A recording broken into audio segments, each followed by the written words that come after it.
akan saya bawakan adalah materi tentang TB paru, ya, karena kita berada di TB paru, gitu ya. Maka kita akan memberikan penyuluhan itu terkait dengan TB paru. Dan ini adalah menjadi program nasional yang ditanamkan oleh Bapak Presiden lewat Kementerian Kesehatan, bahwasanya TB paru menjadi program nasional yang harus kita tahu bersama.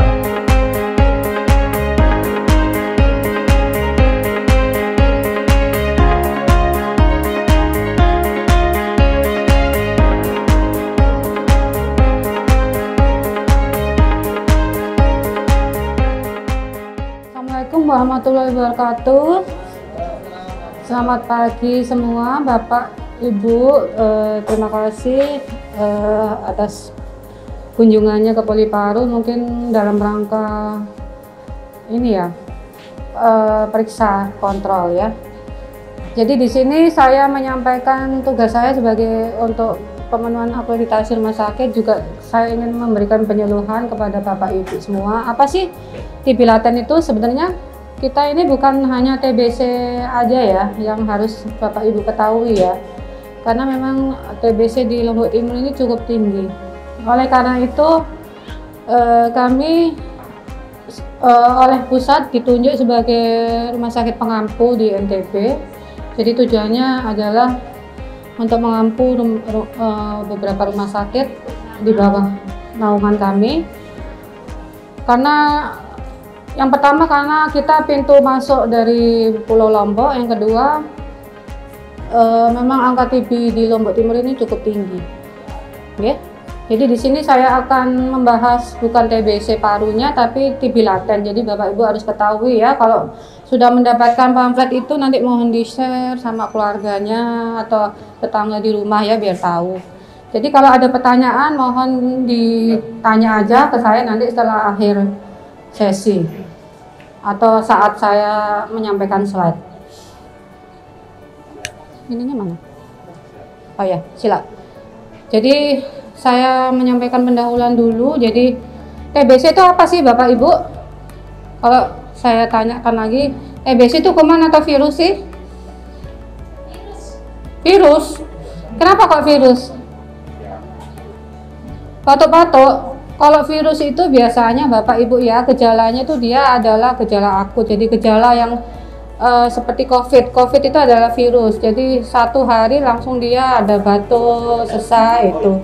Kalau TBC ini justru beda. Dia butuh waktu selama minimal berapa? 2 minggu.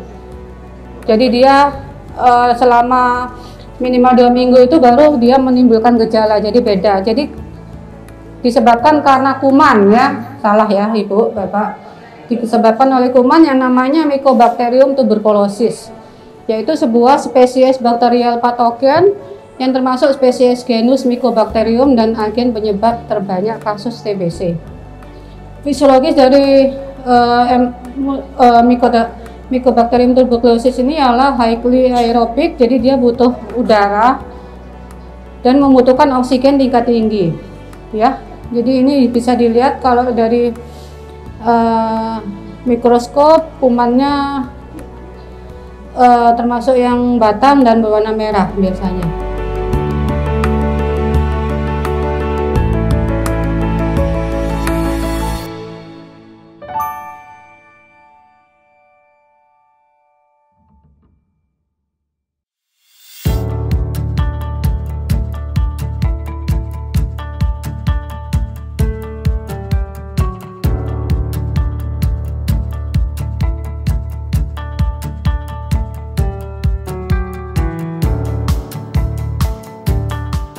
Minum obat TBC-nya saat hamil atau tunggu sampai dia melahirkan?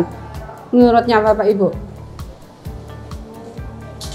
Waktu hamil, iya benar, karena semakin cepat kita melakukan pengobatan TBC akan semakin mengurangi penyebaran penyakit, dan juga obat TBC itu aman untuk orang hamil.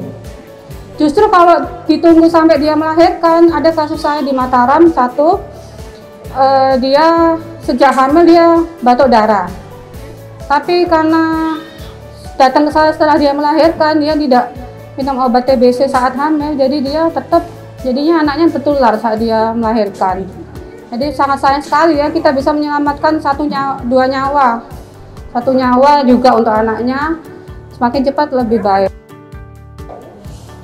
Nah ini yang harus kita ketahui ya, kontak yang berkepanjangan ini diperlukan untuk penularan TBC. Kenapa? Karena dia semakin dia lama dia imunitas selnya itu dia akan kalah dengan kuman TBC-nya. Jadi kalau bapak ibu kurang vitamin kalau ketemu tetangga yang nggak pakai masker itu bisa kena ya lama-lama. Ada kuman TBC ini tidak untuk ekonomi menengah ke bawah ya, justru menengah ke atas ini tren yang sangat sulit kita hadapi karena biasanya dia mengelak, nggak ada yang sakit TBC di rumah atau di keluarganya. Ada satu kasus dia disebabkan karena dari ibu-ibu pernah ini nggak beli sayur tukang sayur Kak. Nah itu dia ketemu orang lewat tukang sayur, nah dia dari tukang sayurnya dia kena karena dia kan tiap hari ketemu belanja, jadi dia nggak sadar, jadi masuk lama-lama dia kena dari situ. Okay? Kemudian 10% orang yang terinfeksi akan mengembangkan penyakit TB di sepanjang hidup mereka. Jadi belum tentu kita nggak sehat betul ini ya, belum tentu kita juga nggak ada TBC-nya. Lanjut. Ya jadi kayak gitu ya, jadi satu batuk menghasilkan 500 droplet. Jadi droplet itu dia aspirat tadi yang mengandung kuman TBC-nya. Jadi rata pasien TBC menghasilkan 75.000 droplet per hari sebelum terapi, yang berkurang menjadi 25 droplet infeksius per hari dalam 2 minggu terapi yang efektif. Nah setelah pengobatan itu biasanya 2 minggu pertama keluhan batuk akan berkurang. Nafsu makan yang biasanya turun dia akan naik lagi. Kemudian tidak ada keringetan, tidak ada demam. Nah itu sangat rentan sekali untuk pasien biasanya berhenti minum obat karena keluhannya keluhannya berkurang. Itu nggak boleh ya Bapak Ibu. Kenapa? Karena kuman TBC itu butuh waktu pengobatan yang lama. Selain dia masa hidupnya itu ada yang di dalam sel manusia, ada yang di luar manusia. Jadi harus diperlukan waktu yang lama karena dia cepat bersembunyi di balik imunitas kita, seakan-akan keluhannya membaik, padahal itu belum, dia bersembunyi aja. Kalau ini diberhentikan 2 minggu awal ini akan sangat rentan terjadi dia pelepasan ke paru-paru, ke organ lain seperti ke otak, ke kulit, bahkan ya semua organ manusia bisa masuk kuman TBC ya Bapak Ibu, kecuali apa? Rambut dan kuku. Kenapa? Dia tidak punya pembuluh darah dan pembuluh limfe. Okay?